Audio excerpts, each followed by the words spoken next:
The temperature inside a napalm fireball is 2,200 degrees Fahrenheit. Captain Richard Patterson knows this because he just created one, February 8th, 1967. 400 feet above the Mekong Delta. He can see the jungle burning beneath his A1 Sky Raider. He can see something else too, people running on fire. Patterson is 26 years old. This is his fourth mission dropping napalm. The first time he actually watched what it does. He wishes he hadn't. Patterson is about to become one of the few pilots who couldn't keep flying these missions, who saw too much at 400 feet, who refused to stay at 35,000 feet in his mind. If you want to hear more stories like his, the ones that don't make it into official histories, hit subscribe right now. Because what Patterson was told about napalm at Hurlburt Field 6 months ago is about to collide with what he just saw at 400 feet, and that collision will end his combat career. At Hurlburt Field, Florida 6 months ago, the instructors called napalm a precision incendiary weapon. They said it was designed to deny enemy cover, burn away jungle canopy where Viet Cong hid, expose their positions, make them vulnerable. They showed training films, clean aerial footage, before and after shots, dense jungle, then cleared ground, mission accomplished. What they didn't show was what happened in between, what it looked like at 400 feet, what it sounded like, what it smelled like. Patterson is about to learn all three. This is the story of what American pilots saw when they dropped napalm in Vietnam, what they were told it would do. What it actually did, and what happened to the ones who couldn't do it anymore. Patterson's first napalm mission was January 12, 1967. Target: suspected Viet Cong supply route, 30 kilometers west of Saigon. Intelligence reported enemy activity, no friendly forces in area. Cleared hot for ordnance. Simple mission. Drop 2 Mark 77 napalm canisters on the target coordinates. Return to base. The Mark 77 canister weighs 750 pounds. Contains 110 gallons of napalm-B. That's gasoline mixed with polystyrene and benzene. The polystyrene makes it stick. The benzene makes it burn hotter. When the canister hits, it ruptures. Napalm sprays in a 150-foot radius, ignites on impact, burns for 10 minutes. That's what the technical manual said. Patterson's bombardier lined up the run. Patterson flew straight and level at 350 knots. Pickle button pressed, 2 canisters dropped. He banked away immediately. Standard procedure. Don't watch the impact. Get clear of the blast zone. Circle back to assess damage. But Patterson looked back. The jungle erupted, not like an explosion, like the ground itself caught fire, orange and black, thick smoke rolling up. He could see the flames from 2 miles away. His radio operator called it a good hit, target destroyed, mission successful. Patterson said nothing. On the flight back, he tried not to think about it. The fire had looked bigger than 150 feet, looked like it spread, but maybe that was just the angle. Hard to judge from altitude. He filed his mission report. Ordnance delivered on target. Battle damage assessment. Enemy position destroyed. He signed it. Went to the officers' club. Had 2 beers. Went to his bunk. Tried to sleep. He kept seeing the orange and black, kept seeing how far the fire spread. The manual said 150-foot radius.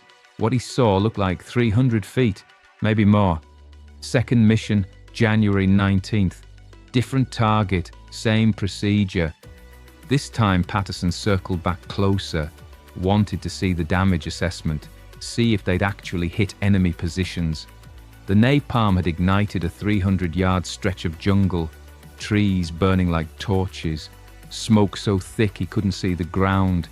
He couldn't confirm any enemy casualties, couldn't confirm anything except fire.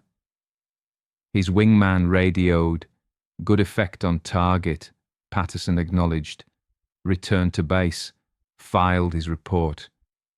That night he started wondering about something. The training films at Hurlburt showed napalm strikes from high altitude, distant aerial shots. The fire looked contained, precise. But from 400 feet it didn't look contained. It looked like it was spreading, growing, consuming everything it touched. He asked his bunkmate, Lieutenant Gary Foster, if he'd noticed that. Foster said, "Yeah, napalm spreads. That's the point. Denies cover. Burns away concealment." Patterson said it seemed to spread farther than the manual indicated. Foster said the manual gave optimal conditions, flat terrain, no wind, real combat, had variables. Wind carried the fire. Dry vegetation burned faster. That's why they used it. It adapted to the environment. Patterson asked if that meant they couldn't predict exactly what would burn. Foster looked at him funny, said, "It's napalm. It burns what it touches. That's the whole idea." Third mission, January 28th. This one was close air support. American ground forces engaged with Viet Cong in heavy jungle. Friendly positions marked with purple smoke. Target 200 meters north of friendly position. 200 meters. That's 2 football fields. Patterson's squadron commander, Major William Cross, was on the radio. Cross was on the ground with the infantry unit. He'd called in the airstrike personally. Cross said the Viet Cong were dug in. Heavy jungle canopy.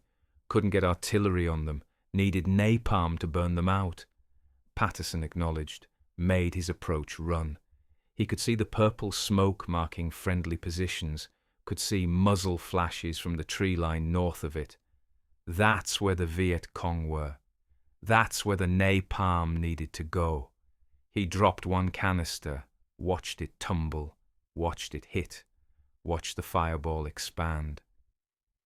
The friendly smoke markers disappeared in the black cloud. His radio crackled, cross-calling, danger close, flames spreading toward friendly position. Patterson's wingman, Lieutenant Dave Morrison, dropped white phosphorus to create a firebreak between the napalm fire and the American position. White phosphorus burns hot enough to create a thermal barrier.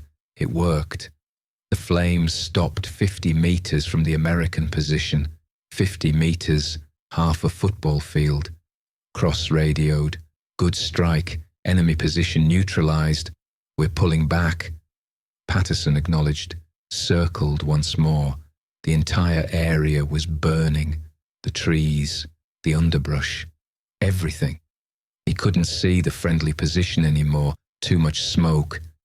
That night, Patterson asked Major Cross how close the fire got to the American position. Cross said close. Maybe 40 meters at one point, but Morrison's white phosphorus stopped it. Nobody got burned. Mission success. Patterson said the manual listed napalm effective radius as 150 feet. That's 45 meters.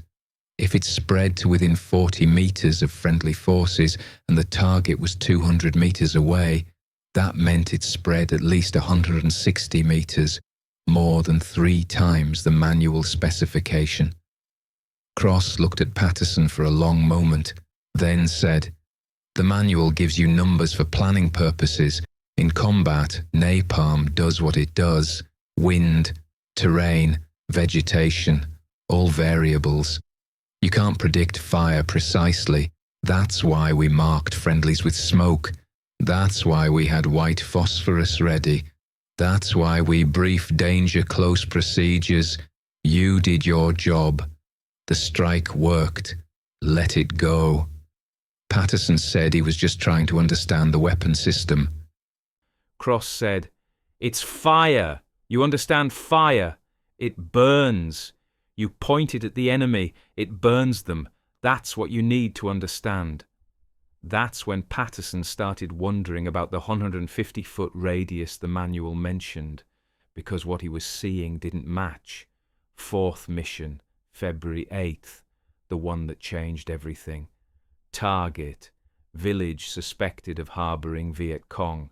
Intelligence reported the village was evacuated, no civilians present. Cleared for napalm strike. Patterson flew the approach, saw the village, bamboo huts, rice paddies, looked empty from altitude. He dropped both canisters. The first one hit the village centre, the second hit 30 metres east. Fire spread instantly, not just the target structures, everything. The bamboo huts exploded. The napalm splashed into the rice paddies and kept burning on the water's surface. Water doesn't put out napalm. The polystyrene makes it float. It burns on top of water. Patterson watched it spread across the rice paddy like a liquid fire spreading across glass. Then Patterson saw movement. People running from the tree line, maybe a dozen. They'd been hiding in the jungle, not the village. The fire caught 3 of them. Patterson was at 400 feet, close enough to see detail, close enough to see one person stop running, drop to the ground, roll. The fire didn't go out. Rolling doesn't put out napalm. The gel sticks to clothing, to skin. Rolling just spreads it. The person rolled for maybe 10 seconds, then stopped moving. Patterson pulled up, climbed to 2,000 feet, stopped watching. His bombardier, Staff Sergeant Luis Rodriguez, asked if he wanted to circle for battle damage assessment. Patterson said no. Rodriguez asked if everything was okay. Patterson said fine. Just get the gun camera footage. File the report. Let's go home. They flew back in silence. Rodriguez knew something was wrong. Didn't ask. Patterson landed, shut down the aircraft, climbed out. His flight suit was soaked with sweat despite the air conditioning. His hands were shaking. Rodriguez asked again if he was okay. Patterson said yeah, just tired. Long mission. Rodriguez didn't believe him, but he didn't push. Patterson went to the debriefing, gave his report. Target destroyed, ordnance delivered on target. No friendly casualties. Possible enemy casualties observed. The intelligence officer asked about the people Patterson saw running.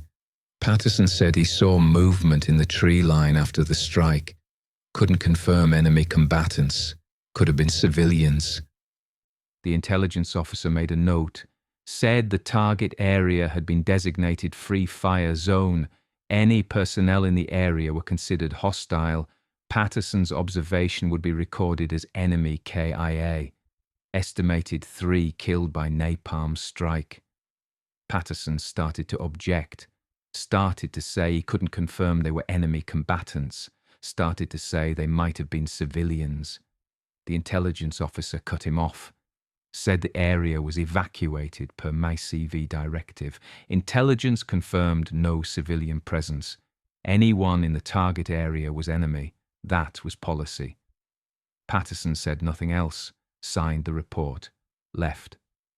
That night, Patterson couldn't sleep, kept seeing the person rolling on the ground, kept wondering if they were Viet Cong or civilian, kept wondering if it mattered.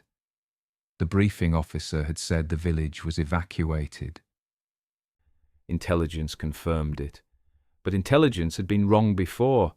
At 300, Patterson got up, went to the operations office, asked to see the intelligence file for the February 8th target. The duty officer asked why. Patterson said he wanted to review target verification procedures. The duty officer gave him the file. Patterson read it. The intelligence assessment was based on aerial reconnaissance from 3 days before the strike. Photos showed the village appeared abandoned. No visible personnel, no cooking fires, no movement. Based on that assessment, MACV declared it a free fire zone, sent leaflets to surrounding villages warning them the area would be subject to airstrikes, gave them 48 hours to evacuate. Patterson asked the duty officer if there was any confirmation that civilians actually left. The duty officer said that wasn't part of the intelligence verification process. They issued warnings. After that, anyone who remained was considered hostile or complicit with hostile forces. Patterson asked, what if people didn't see the leaflets? What if they couldn't read? What if they didn't have anywhere to go? The duty officer said those were policy questions above his pay grade. His job was to verify that warnings were issued according to regulations. They were.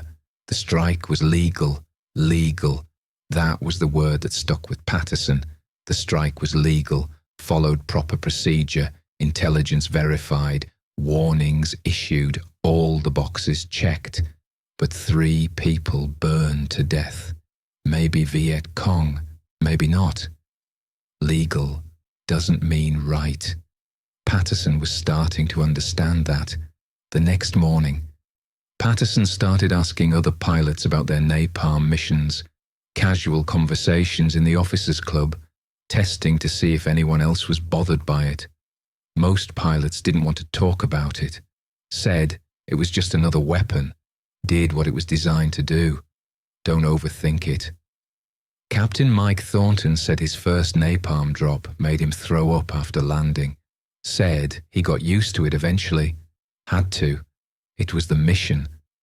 Thornton said, first time I dropped, I circled back to see the damage, saw the fire spreading, saw things moving in it.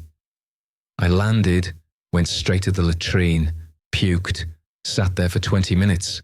Then my crew chief found me, said we had another sortie in 2 hours, asked if I was okay to fly.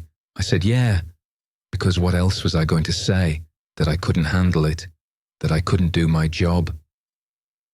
So I went back up, dropped again, and again. By the 10th mission, I stopped circling back. By the 20th, I stopped thinking about it. You have to, otherwise you can't function. Lieutenant James Chen, an F-4 Phantom pilot, had dropped napalm 23 times.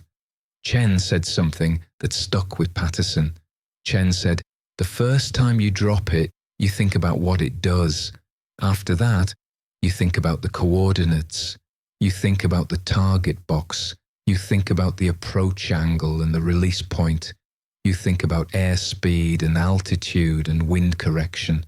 You stop thinking about what happens on the ground. Because if you think about it, you can't do it. And if you can't do it, you're not doing your job. And if you're not doing your job, other people die. American people, your friends. So you do it. And you don't think about it. Patterson understood what Chen meant. You compartmentalize, separate the action from the consequence. Flying the aircraft becomes a technical problem. The bombing run becomes geometry. The fire below becomes a data point on a mission report. But Patterson couldn't make that separation. He tried. On his 5th mission, February 12th, he focused entirely on the technical aspects: airspeed, altitude, release point, wind correction. He dropped his ordnance, didn't circle back, returned to base, filed his report. That worked for 1 mission. 6th mission, February 14th, he tried the same thing. But halfway through the run, he looked down, saw a water buffalo running from the fire. The animal was on fire, running in circles, couldn't escape itself. Patterson watched it until it collapsed. He delivered his ordnance on target, returned to base, filed his report. That night he dreamed about the water buffalo, woke up at 0200, couldn't go back to sleep. February 15th. Patterson's squadron got orders for a major operation, arc light strike followed by napalm runs.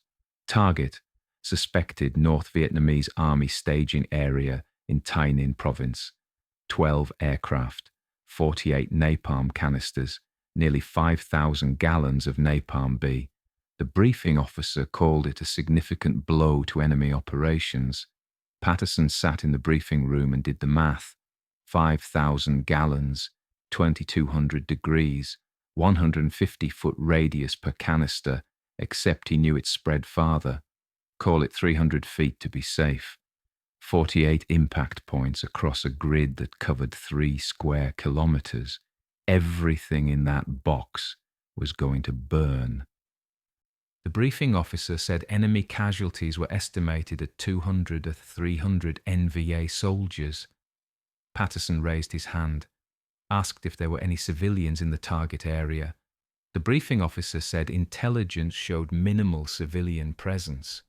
Some villages on the edge of the strike zone had been warned to evacuate. Patterson asked what minimal meant, what some villages meant. The briefing officer looked annoyed, said the target was approved by MACV. Rules of engagement were followed. Any other questions? Nobody asked anything else. Patterson flew the mission, dropped his ordnance on the assigned coordinates, didn't circle back to observe, returned to base, filed his report, mission successful, target destroyed. But something had broken inside Patterson. He couldn't stop thinking about minimal civilian presence and some villages and warned to evacuate. Those were the words they used to make it acceptable, to make it legal, to check the boxes. But they didn't change what napalm did when it hit the ground. 3 days later, Patterson requested a meeting with his squadron commander, Major William Cross. Patterson said he wanted to stop flying napalm missions. Cross asked why. Patterson said he wasn't sure the weapons were being used appropriately. Said the blast radius seemed larger than briefings indicated. Said civilian casualties were higher than reported. Cross asked if Patterson had evidence of unauthorized strikes or rules of engagement violations. Patterson said no, just observation. Cross said observation from 400 feet wasn't reliable. Said forward air controllers and ground commanders made targeting decisions. Said Patterson's job was to fly the aircraft and deliver ordnance on target, not to second-guess intelligence or command decisions. Patterson said he understood, still didn't want to fly napalm missions anymore. Cross leaned back in his chair, looked at Patterson for a long time, then said, "You think you're the first pilot who had a problem with this? You're not. Every squadron has a couple guys who can't handle it. Most of them keep flying anyway because they understand the bigger picture. We're here to support ground forces, to deny the enemy resources, to save American lives. Napalm does that. It's effective. It's decisive. And yeah, it's ugly. War is ugly. But refusing to use an effective weapon because it makes you uncomfortable, that's not conscience. That's cowardice." Patterson said it wasn't about being uncomfortable. It was about whether they were actually hitting enemy targets or just burning everything in a grid square. Cross said, "We follow the intelligence we're given. We follow the rules of engagement. We follow the laws of war. Everything we do is legal and authorized. If you have a problem with the policy, take it up with MACV. But you don't get to refuse missions because you don't like the policy. That's not how the military works." Patterson said he wasn't refusing to fly, just requesting reassignment to different mission types. Cross said, "Request denied. You're assigned to this squadron.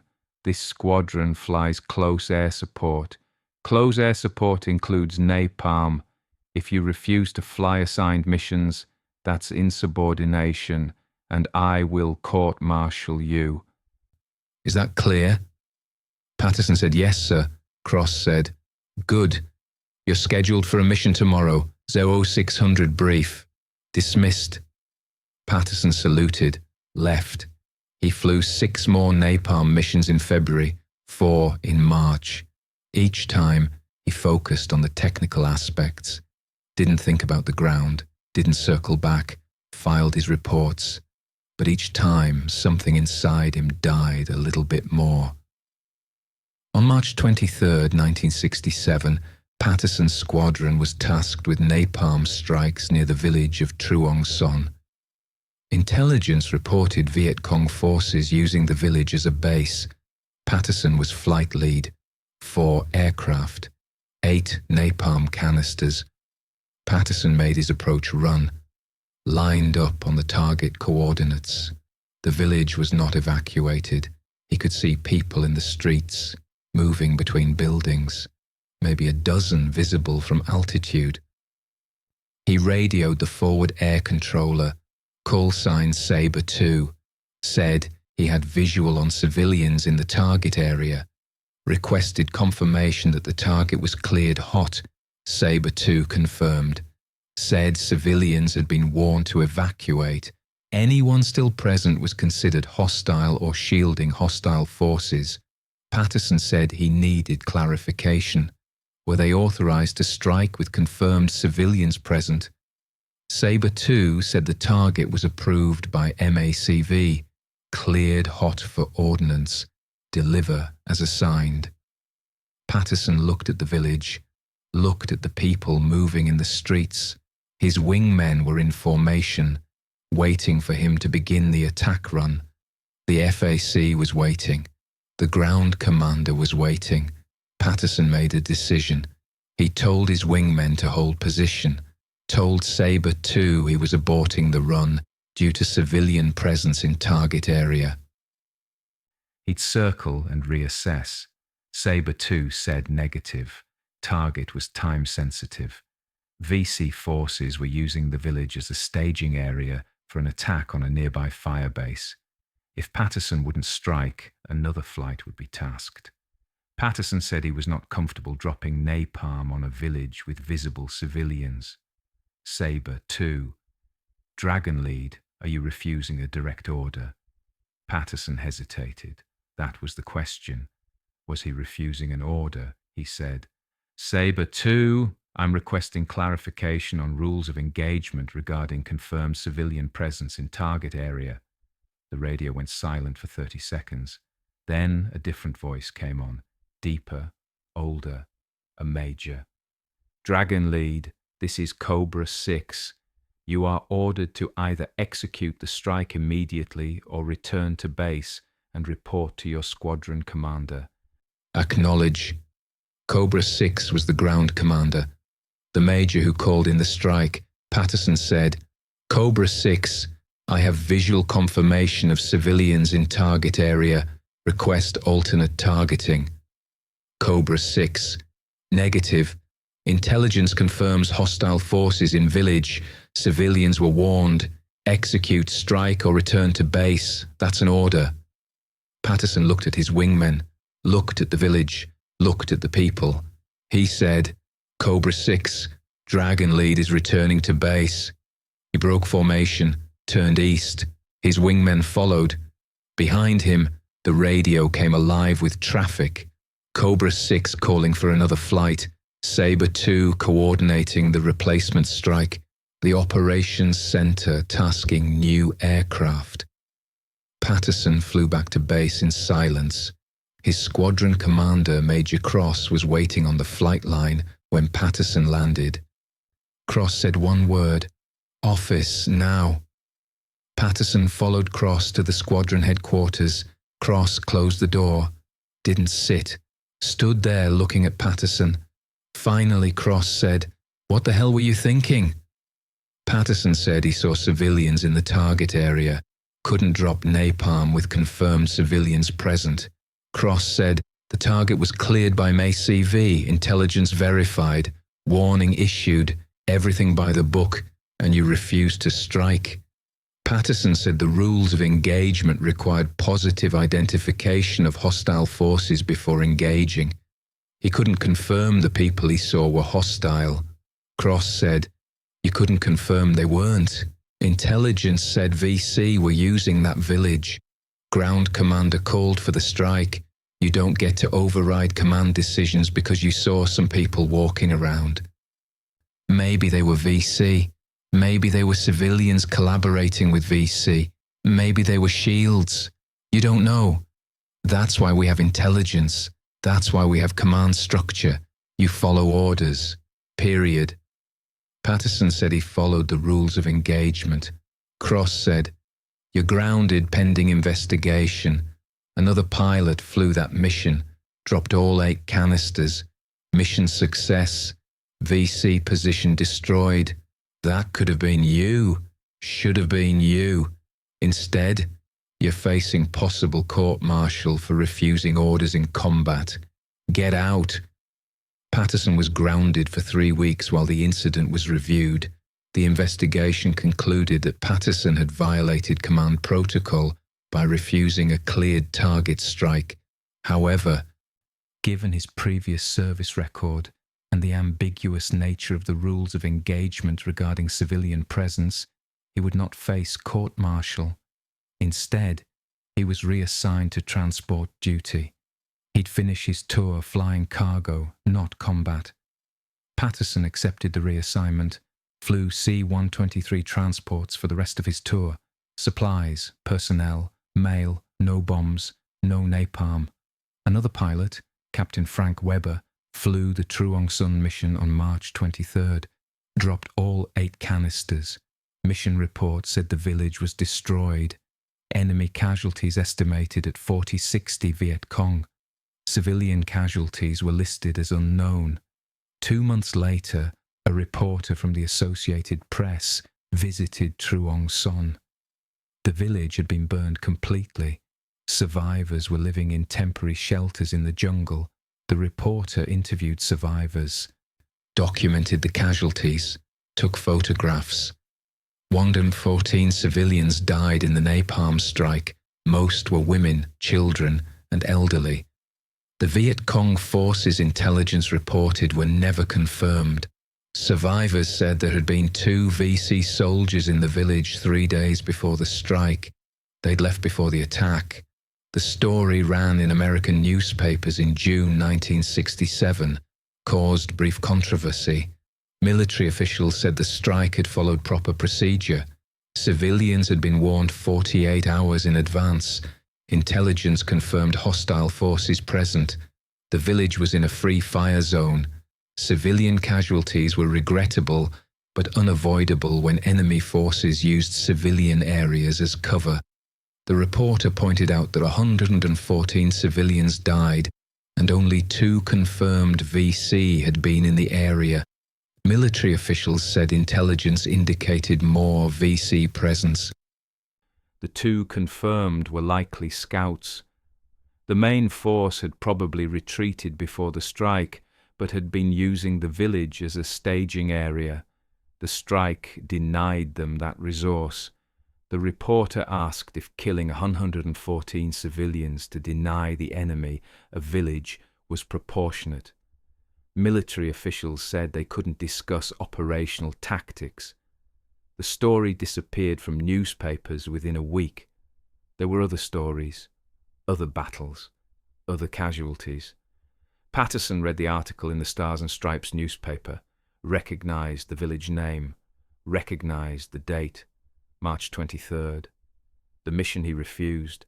He was the pilot who didn't drop. Captain Weber did it instead. 114 dead. Patterson sat in his bunk and thought about that number. 114. He'd refused to drop. Weber hadn't. Same result. The village burned. The people died. Would they have died if Patterson had dropped the napalm? Yes. Did they die because Weber dropped it instead? Yes. Did Patterson's refusal save anyone? No. Did it matter that he refused?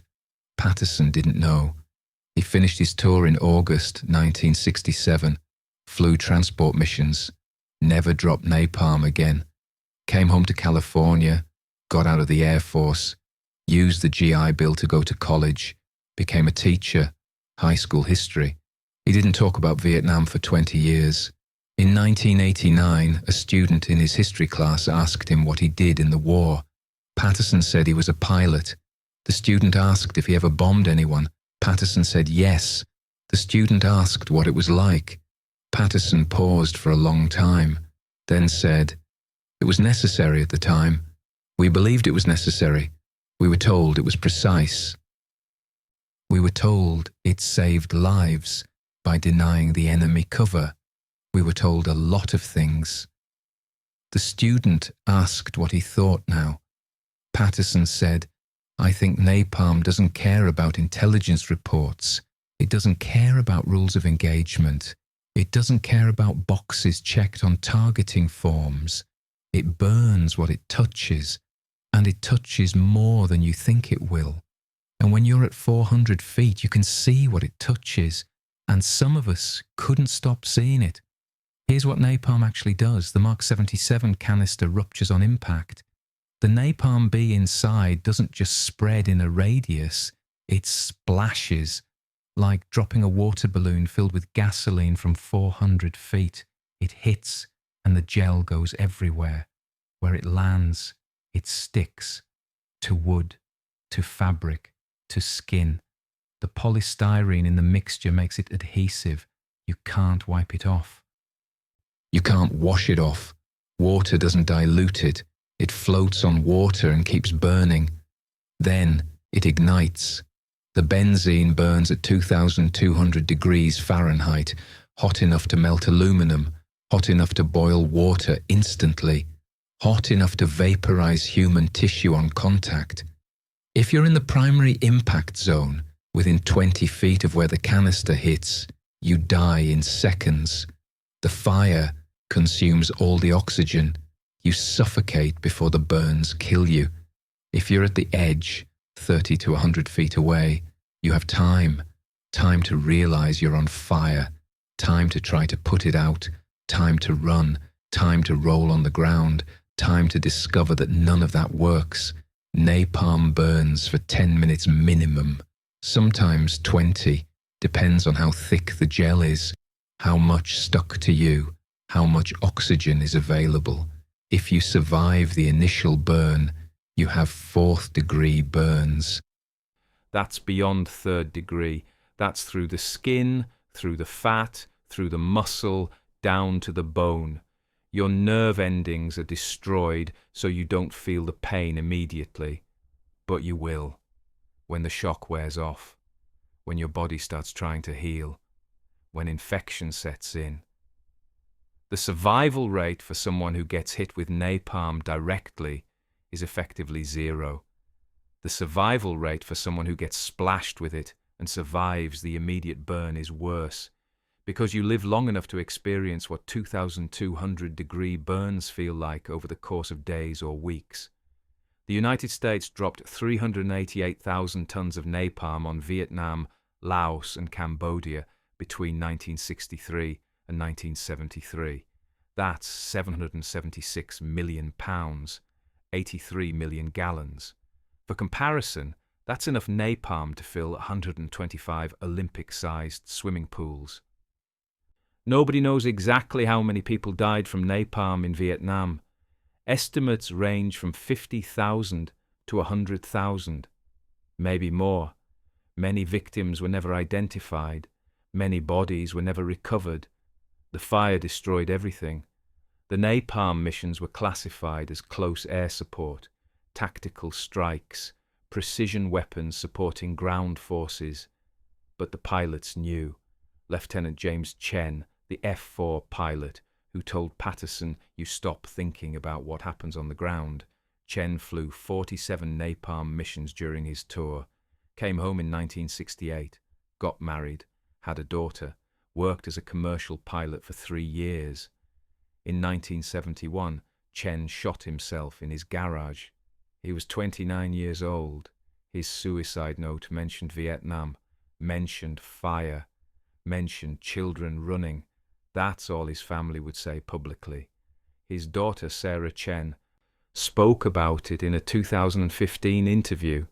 She said her father had nightmares every night, would wake up screaming, would go to the garage and sit there for hours. Her mother tried to get him help. The VA offered counseling. He went twice, said it didn't help, said talking about it made it worse. Sarah Chen said, "He told my mum once that every time he closed his eyes he saw fire, he saw people burning. He said he killed them and nobody cared. He said it was legal, it was ordered, it was necessary, but he still killed them. And he couldn't live with that." Captain Mike Thornton, who said he got used to dropping napalm. Thornton flew 63 napalm missions, came home in 1968, started drinking heavily, lost his marriage in 1970, lost his job in 1973, estranged from his 2 children. In 1985, Thornton checked himself into a VA hospital for PTSD treatment. He was 44 years old, had been living in his car for 6 months. In his intake interview, the VA psychiatrist asked what incidents in Vietnam affected him most. Thornton said, "Every time I close my eyes, I see fire. I see it spreading through the jungle. I see it hit villages. I see people running. And I know I did that. I dropped the ordnance. I pressed the button. I killed them. And they told me it was necessary. They told me it was precise. They told me it saved American lives. They told me I was doing my job. And maybe it did save lives. Maybe it was necessary. But I still see the fire. I still see the people. And I can't make it stop." The psychiatrist asked if Thornton had tried to refuse missions. Thornton said, "Once, after my 20th drop. I told my CEO I couldn't do it anymore. He said if I refused to fly, I'd face court-martial, so I flew. I flew 43 more missions, and now I can't sleep, can't work, can't have a relationship, can't function. I destroyed my life because I was afraid of a court-martial. I should have refused." Patterson is 82 years old now, lives in San Diego, retired from teaching in 2004, has 3 children, 6 grandchildren. Every year on March 23rd, he thinks about Truong Son, the village he didn't bomb, the village Captain Weber bombed instead. 114 civilians died.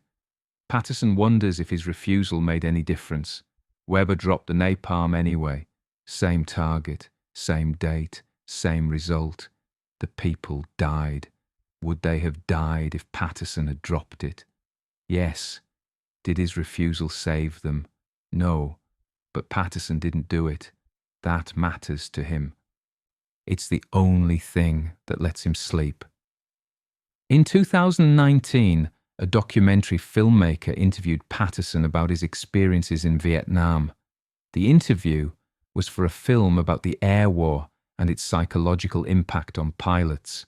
The filmmaker asked Patterson what he wanted people to understand about dropping napalm. Patterson said, "When you're at 35,000 feet, war is abstract.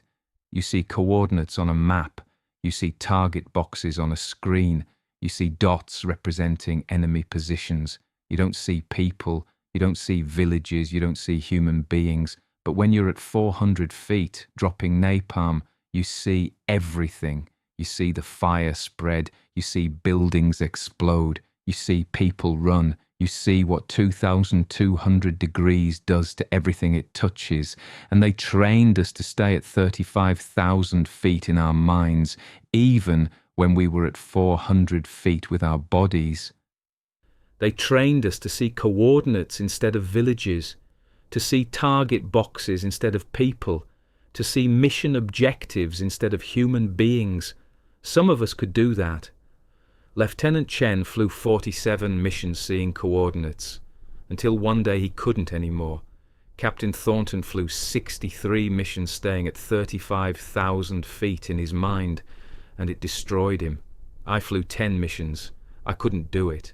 I saw people at 400 feet, and I couldn't pretend I was at 35,000 feet anymore. Does that make me weaker than the pilots who kept flying? Maybe. Does it make me better? I don't know. All I know is that I refused once, and 114 people still died, and I have to live with both of those facts.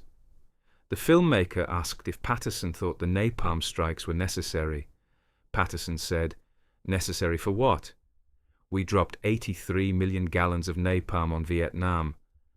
We killed somewhere between 50,000 and 100,000 people with it. We lost the war anyway, so what was it necessary for?" The Mark 77 napalm canister was officially retired from US military service in 2001, replaced with the MK-77 Mod 5, which uses a different incendiary compound, not technically napalm, different chemical mixture. The Mk-77 Mod 5 burns at 2,200 degrees Fahrenheit, same as napalm-B. It sticks to surfaces the same way, floats on water the same way, burns for approximately the same duration. It's not called napalm because napalm became associated with Vietnam, became controversial, became a symbol. But fire doesn't care what you call it. 2,200 degrees Fahrenheit. Some things don't change.